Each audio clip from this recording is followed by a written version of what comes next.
President Joe Biden is delivering remarks to commemorate World AIDS Day. Let's listen in. Turning your plan into purpose. After all these years, looking at everything you've achieved, the lives you've touched, the country you've changed, the world you've made better, you're extraordinary. It's an honor to have you with us today again at the White House. I love you.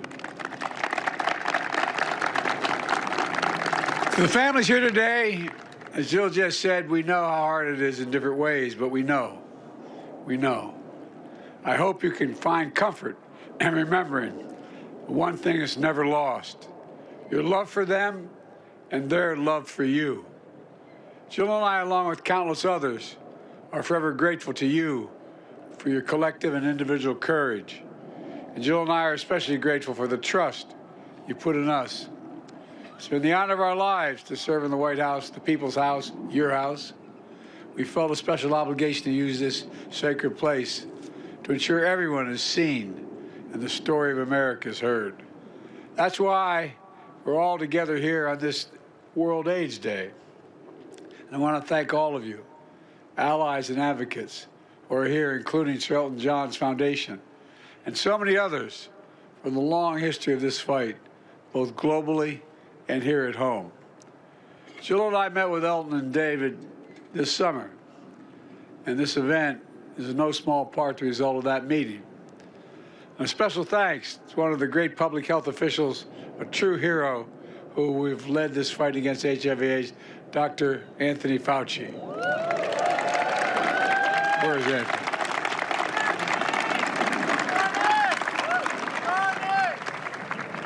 Anthony, you're a good man. God love you. As my mother would say, God love you, Anthony.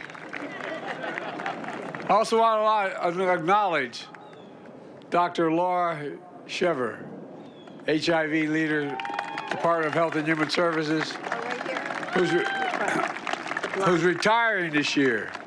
She started when she was, after 25 years of service, she started when she was 10. Take a look at it. God love you. The idea of the quilt was conceived in 1985 by Clive Jones and Mike Smith, who's here with us today. Mike, there you are. Stand up, Mike. To honor the memory of all those we lost to HIV/AIDS. It started with one name on one panel nearly 4 decades ago. And decades later, 50,000 panels and 110,000 names. This quilt weighs 54 tons, the largest community art project in the entire world. It tells the tragic stories of brothers who died too soon, moms who contracted AIDS at childbirth, her daughter's life stolen, eventually her own as well, friends and partners who lost loved ones of their lives, and so many more stories of precious lives cut too short. And I do realize that on these days of celebration, they bring back all the memories. They're hard. It's not easy. It's important, but it's not easy. So I want to thank you for being here. This quilt was first displayed on the National Mall in 1987. Over the years, it made its way to the Ellipse and President Clinton's inaugural parade.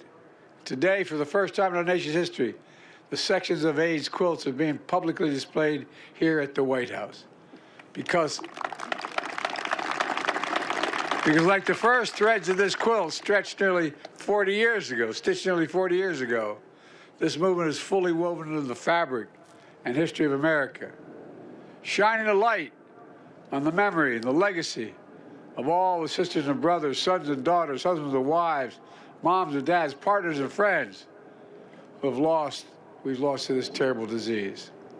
Together, we honor the spirit of resilience and the extraordinary strength of people, families, and communities affected by HIV/AIDS, including nearly 40 million people living with HIV around the world today, 40 million. And we send a clear message to the nation and to the world that we stand united in the fight against this epidemic. It matters. It matters we reinstate that. I remember as senator when this epidemic was raging, the stigma, the misinformation, the government failing to act and acknowledge the dignity of LGBTQ plus lives and the seriousness of the AIDS epidemic. It caused serious harm. It compounded pain and trauma for a community watching a generation of loved ones and friends perish. It was horribly, horribly wrong. We've also seen advocates, survivors, families, allies who have turned their pain into purpose like all of you have, their loss into determination, their anger into a movement that's literally changing the world. Science, new scientific discoveries, new preventative care, new global partnerships, and so much more. For example, through what's known as PEPFAR, President's Emergency Plan on AIDS Relief, launched by President Bush, and he deserves credit, George W. Bush. We made the single largest investment of any nation in the world to tackle a single disease, saving more than 26 million lives so far. I'm proud to have reauthorized PEPFAR last year, and I'm going to call on Congress to pass 5-year PEPFAR reauthorization to sustain these gains made globally. In fact, later today, I'm traveling in Angola in Africa, where we're deepening our partnership across the continent on mainly health priorities, including improving outcomes for people living with HIV through PEPFAR. It matters. It matters throughout the world. But for all our progress, too many people continue to live with HIV, including 1 million Americans. That's why, my first year in office, I launched a new national HIV/AIDS strategy to ensure treatment and prevention is available to everyone, everywhere, all across this country.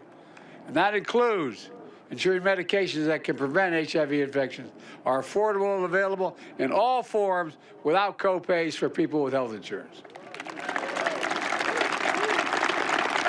We made clear to the insurance companies they can't deny coverage for these medications or for lab tests that doctors recommend to patients.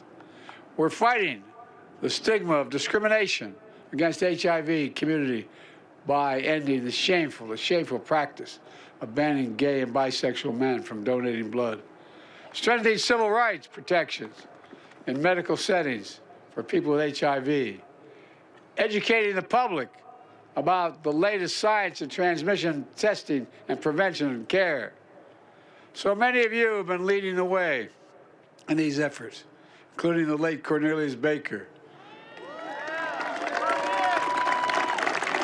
who passed away 3 weeks ago as a pioneer on advancing HIV testing. Together with all of you, we're also calling on states and community leaders to repeal outdated HIV criminalization laws throughout this country. And I'm proud to announce, before the end of my term, the Center for Medical and Medicare and Medicaid Services will update its guidance on HIV care, encouraging states to adopt the best practices using the latest science and technology. It matters. It matters.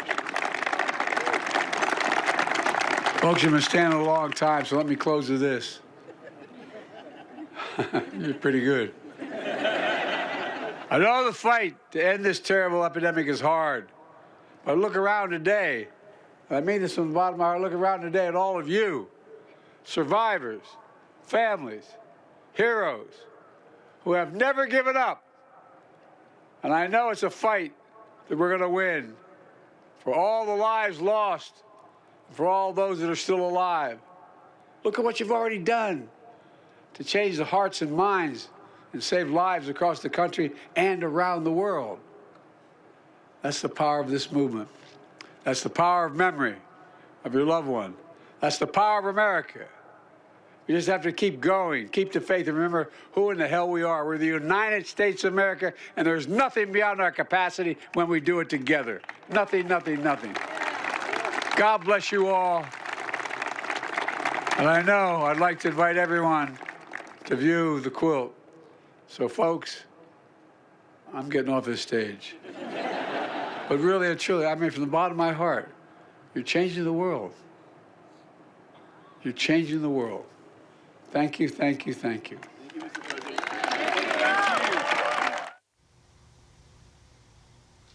And you were just listening to the president marking World AIDS Day from the White House. He started by acknowledging how tough and somber of a day this is for so many who have lost loved ones from this disease. But then we also heard him make a pivot to this call of action to address some of the health disparities associated with AIDS, saying it's important to stand united on this issue. He also gave the resume of America dating back from 40 years ago, talked about the importance of ending the stigma, but again, also the strides that his administration has made over the past few decades, and still the work that needs to be done. So for more on this, we want to bring in ABC's Christian Cordero, who is live for us from the White House North Lawn. Again, Christian, this is such a somber day. As we heard, the president acknowledged that and also unveiled that beautiful quilt. What were some of the takeaways that you heard? Yeah, well, when you look at where President Biden is today, about 50 days or less, right, from the end of his presidency, I think one thing you can take away from this is the legacy that he hopes to leave, right? We've been talking about that a lot lately, but some of this is the promises that he's made, the strides that he claims to have made throughout his administration when it comes to advancements in technology, in medical care for HIV diagnosis and AIDS prevention. And so touting some of that for sure, Morgan, and then also pushing forward to what this stigmatization around AIDS and HIV has become, which is less so from what it was during the first AIDS Remembrance Day in the late 80s, right? At the height of the AIDS pandemic, it was about the misinformation, and that very well could still be true today, but it's also about acknowledging that this is not a disease, a virus that has gone away, and so the importance of testing and of treatment as well, and preventative care, Morgan. Yeah, certainly the investment there. Towards the end of his speech, we also heard him talk about his upcoming trip to Angola tonight and how this also ties into some of the things that he was talking about in terms of AIDS prevention. I want you to preview that trip for us and then tie this all together. Yeah, well, his trip to Angola, I mean, he's leaving in the next few hours to Angola. It'll be his first time as president visiting Africa, the first time a sitting president has been to Angola. And it's a nod to the advancements that that country has made as an emerging leader in that region. We know that their relationship with China has strengthened recently, so there certainly is a play there for us to compete with China. But then also some of the promises that this administration has made about its investments in a continent like Africa, right, investing $55 billion or pledging to a few years ago. And so we can expect him to tout some of those achievements as well, paying homage to, of course, again, Morgan, the legacy that he hopes to leave as he wraps his presidency. All right, Christian Cordero from the White House, thank you so much.